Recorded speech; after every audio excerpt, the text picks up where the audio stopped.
வணக்கம். மனம் கவர்ந்த பங்குச்சந்தை அப்படிங்கிற இந்த தொடரில் வார இறுதி நாட்களில் கமாடிட்டிஸில் கோல்டு, சில்வர் மற்றும் க்ரூட் ஆயில், அதே மாதிரி பங்குச்சந்தையில் நிஃப்டி மற்றும் அதனுடைய செக்டார்ஸுகளை பற்றி பார்த்துட்டு வரோம். இந்த வாரம் எப்படி செயல்பட்டிருக்கு, அடுத்த வாரம் எப்படி செயல்பட வாய்ப்பு இருக்குது அப்படிங்கிறத வாரம் நம்ம பார்த்துட்டு வரோம். இந்த வாரம் அதை பார்ப்பதற்கு முன்னாடி புதிதாக இணைந்துள்ள அத்தனை நல்ல உள்ளங்களுக்கும் என்னுடைய மனமார்ந்த நன்றிகள். உங்களுடைய லைக்ஸ், கமெண்ட்ஸ் மற்றும் சப்ஸ்கிரிப்ஷன் மூலமா நீங்கள் கொடுத்துட்டு வர ஆதரவுக்கு மிக்க நன்றி. அதுக்கு அடுத்தப்போல் நம்ம ஒரு முக்கியமான விஷயத்தையும் இப்போ பகிரணும். வர திங்கட்கிழமை கோகுலாஷ்டமி, கிருஷ்ண ஜெயந்தி இதெல்லாம் இருக்குது. அந்த நாளில் பங்குச்சந்தை விடுமுறையாக இல்லை நடக்குமா அப்படின்னு நிறைய பேர் என்கிட்ட நேரடியாகவே கேட்கக்கூடிய வாய்ப்பு இன்றைக்கி சாயந்தரம் ஏற்பட்டுச்சு. எனக்கு தெரிஞ்ச அடுத்த விடுமுறை பங்குச்சந்தைக்கு அக்டோபர் 2 காந்தி ஜெயந்திக்கு தான் வருது. அதற்கு இடையில் எந்த விதமான விடுமுறையும் நமக்கு பங்குச்சந்தையில் இல்லை. விநாயகர் சதுர்த்தி கூட ஒரு விடுமுறை நாட்களில் வர்றதுனால இதுக்கும் வாய்ப்பு இல்லாமல் போயிடுச்சு. ஸோ அதனால் அக்டோபர் 2 வரைக்கும் நமக்கு பங்குச்சந்தை விடுமுறைங்கிறதே இல்லைங்கிறத நீங்கள் மனசில் வச்சுக்கணும். ஸோ கிருஷ்ண ஜெயந்தி அன்னைக்கும் பங்குச்சந்தை இயல்பாக செயல்படும். இப்போ நம்ம வழக்கம் போல் கமாடிட்டியில் முதல்ல கோல்டு பார்த்துடலாம். கோல்டு இந்த வாரம் வெள்ளிக்கிழமை இரவு கிட்டத்தட்ட ஒரு 11 மணி நெருக்கத்தில் $2,511 ட்ரேடிங் நடந்துகிட்ருக்கு. கிட்டத்தட்ட இந்த வாரம் ஒரு பெரிய மூமெண்ட்டுன்னு சொல்ல முடியாது. 520 கீழே 480 இந்த 2 லெவலுக்குள்ளே தான் மாறி மாறி அது போய் வந்துக்கிட்டு இருக்கிறத நம்ம பார்க்க முடியுது. ஸோ பெரிய மூமெண்ட் இல்லை, ஆனாலும் 2500க்கு மேலே இன்னமும் போராடிக்கிட்டு இருக்குது. அந்த ட்ரையாங்கிள்லேருந்து வெளியில் போனது இந்த வாரம் பூரா மறுபடியும் அந்த பக்கம் எதுவும் கிட்ட வராமல் அதுக்கு மேலேயே மெயின்டைன் பண்ணி கொண்டு போய்கிட்டு இருக்கிறத நம்ம பார்க்க முடியுது. பார்க்கலாம். இந்த வாரம் வாய்ப்பு தரலனாலும் அடுத்த வாரம் ஒரு வேளை வாய்ப்பு தந்தால் 2600 வரைக்கும் செல்றதுக்கு அடுத்த லெவலாக நமக்கு போய் அந்த இடத்த அடிக்கிறதுக்கான வாய்ப்பை கொடுக்குதா அப்படிங்கிறத நம்ம வெயிட் பண்ணி பார்ப்போம். அடுத்து சில்வர் பார்ப்போம். சில்வர் 29.75 இப்போது ட்ரேட் ஆகிட்டுருக்கு. கிட்டத்தட்ட $30 நெருங்கியிருக்காங்க. இன்னும் ஒரு $2 தான் அடுத்த ரெசிஸ்டன்ஸை நோக்கி போகிறதுக்கான ஒரு லெவலாக இருந்துக்கிட்டு இருக்குது. ஸோ இந்த வாரம் இதுவும் பார்த்திங்கன்னா $29லேருந்து $30க்குள்ளேயே தான் வச்சு அப்படியே பொறுமையாக அசிச்சிக்கிட்டு இருக்கிறத பார்க்க முடியுது. ஸோ என்ன செய்ய போகுது அப்படிங்கிறத நம்ம வெயிட் பண்ணி தான் பார்க்கணும். ஸோ சப்போர்ட் ஏரியான்னு பார்த்திங்கன்னா 28.40. ஸோ மேலே நமக்கு இன்னும் போக வேண்டிய தூரம் ஜாஸ்தி இருக்குது. 32.10ங்கிறதுனால சில்வர் அடுத்த வாரம் எந்த பக்கம் போய் அதனுடைய வேலையை காட்டுது அப்படிங்கிறத நம்ம பார்க்கணும். தற்சமயம் ஒரு நல்ல ஒரு டிப்லேருந்து மேலே ஏறி கிட்டத்தட்ட $30 வரைக்கும் நின்றுருக்கிறது ஒரு நல்ல விஷயமாக தான் நம்ம பார்க்குறோம். இது தொடர்ந்துச்சுன்னா இன்னும் நல்லாயிருக்கும் அப்படின்னு எதிர்பார்க்குறேன். என்ன செய்யுதுங்கிறத வெயிட் பண்ணி பார்ப்போம். அடுத்து க்ரூட் ஆயில் பார்ப்போம். க்ரூட் ஆயில் மறுபடியும் அந்த $72 ஒரு சப்போர்ட் எடுத்து இப்போ 74.97 கிட்டத்தட்ட $75 நெருங்கி நின்றுருக்கிறத நம்ம பார்க்க முடியுது. மறுபடியும் அந்த $72 ஒரு சரியான சப்போர்ட்டாக இந்த வாரம் வேலை செய்திருக்கிறத நம்ம பார்க்க முடியுது. ஸோ இதுதான் இந்த சப்போர்ட் அண்ட் ரெசிஸ்டன்ஸ் ஏரியாஸுக்கு நம்ம கொடுக்குற இம்பார்ட்டன்ஸி. அதை சரியாக செயல்படுத்திக்கிட்டு போகிற விஷயத்தை பார்க்கும்போது ஒரு சரியாக நம்ம கணிக்கிறோம் அப்படிங்கிறத நம்ம பார்த்துக்கிறோம். ஒரு இன்வெஸ்டராக நம்ம செய்கிற விஷயம் சரியாக போகுதா அப்படிங்கிறது தான் முக்கியம். அந்த வகையில் அந்த 72 சப்போர்ட்டுங்கிறத சரியாக அது டச் பண்ணி திரும்பும்போது அதில் நம்ம ட்ரேட் பண்ணுறோம் அப்படின்னா, நான் பண்ணலை இருந்தாலும் அந்த மாதிரி ஒரு சப்போர்ட் ஏரியாவில் நம்ம ட்ரேட் எடுக்கிறோம் அப்படின்னா அடுத்த கட்டமாக அது மேலே போகும்போது நமக்கு லாபத்தை தரக்கூடிய விஷயமாக அது மாறுது. அப்படிங்கிறதுனால தான் இந்த மாதிரி சப்போர்ட் அண்ட் ரெசிஸ்டன்ஸை பற்றி நம்ம வாரம் இந்த பர்டிகுலர் பகுதியில் நம்ம சொல்லிக்கிட்டு வரோம். ஸோ க்ரூட் ஆயிலை பொறுத்தளவில் ஒரு 72 ஒரு சப்போர்ட் எடுத்து மீண்டும் 75 நோக்கி நகர்ந்துருக்கு. மறுபடியும் 80-82 பக்கம் போகிறதுக்கு முயற்சிக்குதா வர வாரங்களில் அப்படிங்கிறத வெயிட் பண்ணி பார்ப்போம். அடுத்து நிஃப்டி மற்றும் அதனுடைய செக்டார்ஸுகளை பார்த்துடலாமா? நிஃப்டி இந்த வாரம் 24,610 கடந்துட்டாங்க.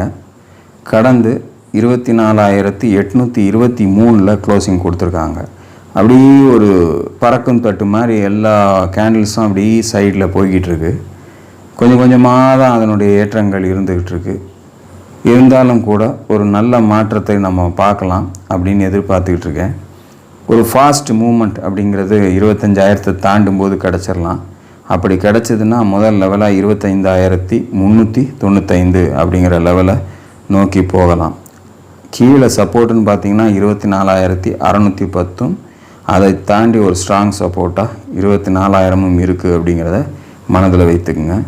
25,395 நோக்கி இதே வேகத்தில் கடந்துக்கிட்டு போகுதா அப்படிங்கிறத வரக்கூடிய வாரத்தில் வெயிட் பண்ணி பார்ப்போம். அடுத்து செக்டார்ஸுகளை பார்க்கலாமா? செக்டார்ஸுகளை நம்ம வழக்கமாக முதல்ல பார்க்குறது பேங்க் நிஃப்டி.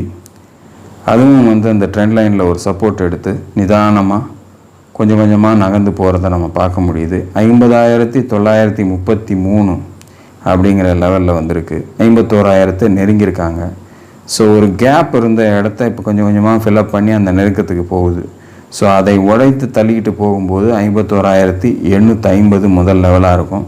அதை உடைச்சா ஒரு பெரிய கேப் கிடைக்கும்னு எதிர்பார்க்குறேன். 53,000 54,360 வரைக்கும் போகலான்னு.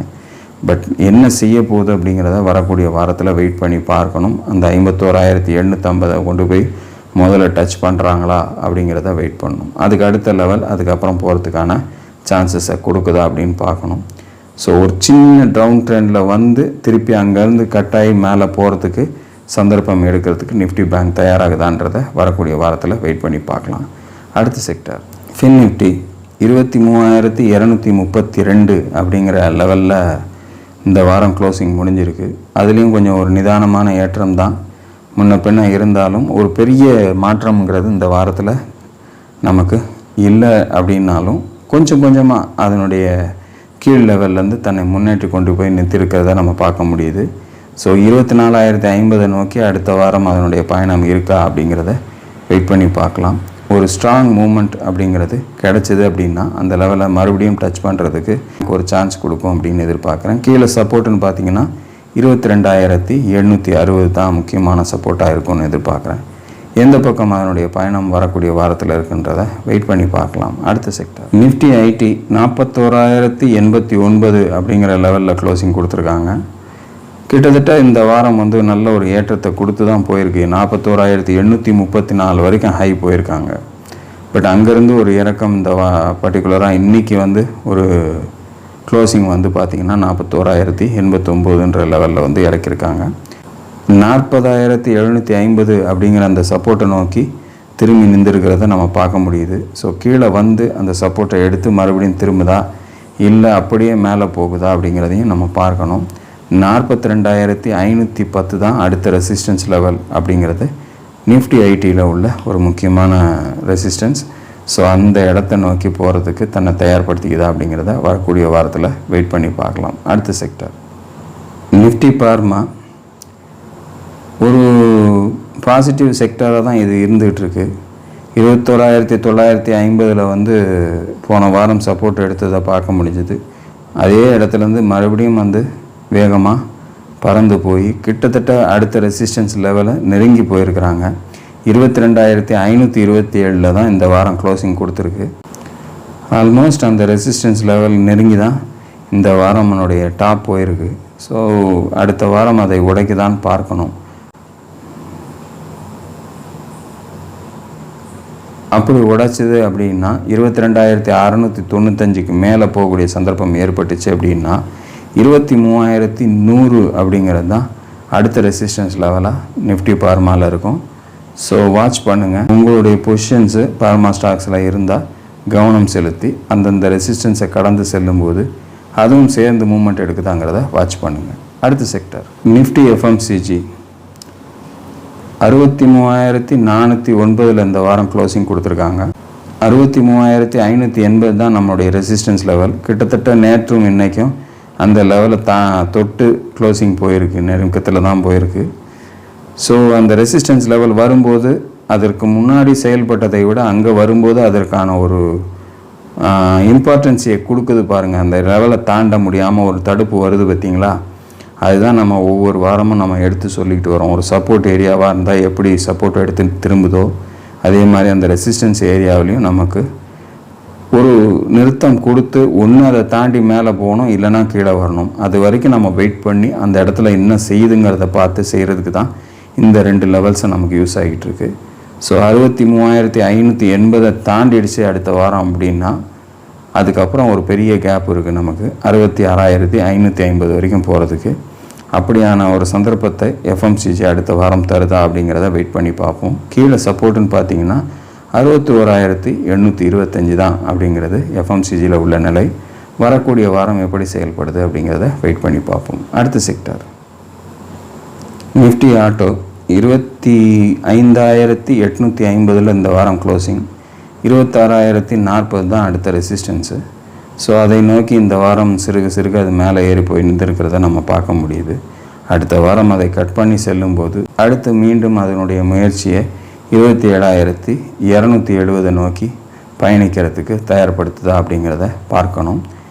அது செய்யக்கூடிய வாய்ப்பு கிடைக்குதா அப்படிங்கிறத நம்ம வரக்கூடிய வாரத்தில் வெயிட் பண்ணி பார்ப்போம். அடுத்த செக்டார் நிஃப்டி ரியாலிட்டி இன்றைக்கி குறிப்பாக ஒரு நல்ல ஒரு இறக்கத்தோட க்ளோசிங் போயிருக்கு.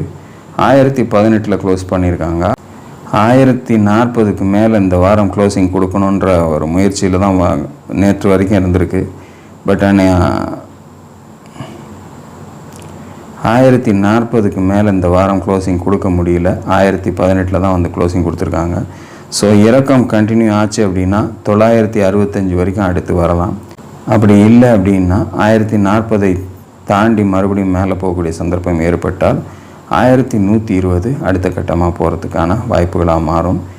நிஃப்டி ரியாலிட்டி என்ன செய்யுதுங்கிறத வெயிட் பண்ணி பார்க்கலாம். அடுத்த செக்டர் நிஃப்டி மெட்டல் 9,805க்கு கீழே வேகமாக இறங்கி வந்து 8,950 ஒரு சப்போர்ட் எடுத்து இப்போ 9,290 கொண்டு போய் க்ளோசிங் கொடுத்துருக்காங்க. அதுவும் இந்த வாரம் சிறுக சிறுக தான் ஏறி மேலே போயிருக்கு. ஸோ அடுத்த கட்டமாக 9,805 நோக்கி போகிறதுக்கான வாய்ப்புகளை தேடுதா அப்படிங்கிறத நம்ம வரக்கூடிய வாரத்தில் வெயிட் பண்ணி பார்ப்போம். சரியான மூவ் கொடுத்துச்சு அப்படின்னா டெஃபினட்டாக அடுத்தடுத்த கட்டங்களாக அது போகிறதுக்கு வாய்ப்புகளை எடுத்துக்கும் அப்படின்னு நான் நம்புகிறேன். நல்ல ஒரு சப்போர்ட்டாக 8,950 இப்போ மெயின்டைன் ஆகிட்டுருக்கு அப்படிங்கிறத பார்த்து வச்சுக்கோங்க. வரக்கூடிய வாரம் என்ன செய்யுது அப்படிங்கிறத வெயிட் பண்ணி பார்க்கலாம். அடுத்த sector Nifty oil and gas 13,330 அப்படிங்கிற இந்த லெவலில் வந்து 2 முறை தடுத்து நிறுத்தப்பட்டு கிட்டத்தட்ட 13,140 தான் இந்த வாரம் க்ளோசிங் கொடுத்துருக்காங்க. ஸோ 13,635க்கு கீழே ஒரு சின்ன அந்த ஒரு ரெசிஸ்டன்ஸ் லெவலை மெயின்டைன் பண்ணி 2 தடவை அந்த டாப்பை தட்டி நிறுத்தப்பட்டிருக்கிறத நம்ம பார்க்க முடியுது. ஒருவேளை இது மெயின்டைன் ஆச்சு அப்படின்னா 12,650 நோக்கி மறுபடியும் கீழே வருவதற்கு அதை தயார்படுத்திக்கலாம். கொஞ்சம் வாட்ச் பண்ணுங்கள். அந்த லெவலை தாண்டலை அப்படின்னா 13,330க்கு மேலே க்ளோசிங் வைக்கலை அப்படின்னா ஆயிலில் ஒரு வீக்னஸ் இருக்கிறதுக்கான சந்தர்ப்பத்தை கொடுத்துரும் அப்படிங்கிற மாதிரி எதிர்பார்க்குறேன். பார்க்கலாம் என்ன செய்து வரக்கூடிய வாரம் அப்படிங்கிறத வெயிட் பண்ணி பார்ப்போம். இதுதான் இந்த வாரத்துக்கான செக்டார் லெவல்ஸ். நிஃப்டியை பொறுத்தளவில் இந்த வாரம் 24,610க்கு மேலே அழகாக நிதானமாக கொண்டு போய் ஒரு 24,823 க்ளோசிங் கொடுத்துருக்காங்க. ஆனாலும் பார்த்திங்கன்னா செக்டார்களில் ஒரு பெரிய ஒரு பவுன்ஸ் அப்படின்ற மாதிரி சொல்ல முடியாது. எப்படி நிஃப்டி சிறுக சிறுக மேலே ஏறி கொண்டு போய் நிறுத்தப்பட்டிருக்கோ அதை மாதிரி சில செக்டார்கள் வந்து மேலே கொண்டு போய் நிறுத்தப்பட்டிருக்க ஒழிய இன்னும் ஒரு வேகமும் ஒரு ஸ்ட்ராங்கான ஒரு நிலைமையும் எந்த ஒரு பர்டிகுலர் செக்டார்ஸ்லையும் நம்ம பார்க்க முடியல. இது வரக்கூடிய வாரம் என்ன செய்ய போகுது அப்படிங்கிறத நம்ம வெயிட் பண்ணி பார்க்கலாம். அடுத்த கட்டத்தை நோக்கி பயணிக்கிறதுக்கு தன்னை தயார்படுத்திக்குதா நிஃப்டி அப்படிங்கிறத வரக்கூடிய வாரத்தில் நம்ம பார்க்கணும். ஒவ்வொரு ஈவெண்ட்டையும் ரொம்ப க்ளோஸாக வாட்ச் பண்ணுங்கள். குறிப்பாக யூஎஸ் மார்க்கெட்டினுடைய நிலவரங்கள் அங்கே இருக்கக்கூடிய சிச்சுவேஷன்ஸ் ரொம்ப முக்கியமாக பார்க்கப்பட்டுக்கிட்டு வருது. ஸோ அதையும் வாட்ச் பண்ணிங்க. அதே சமயத்தில் நம்முடைய பங்குச்சந்தையினுடைய இந்த டெக்னிக்கல் லெவல்ஸையும் நீங்கள் கவனமாக பார்த்து உங்களுடைய ட்ரேடிங்கை செலுத்துங்க. அடுத்து வர வீடியோவில் நான் எனக்கு தேர்ந்தெடுக்கக்கூடிய பங்குகளை உங்களோட நான் பகிர காத்து கொண்டிருக்கிறேன். அதுவரையில் நன்றி, வணக்கம்.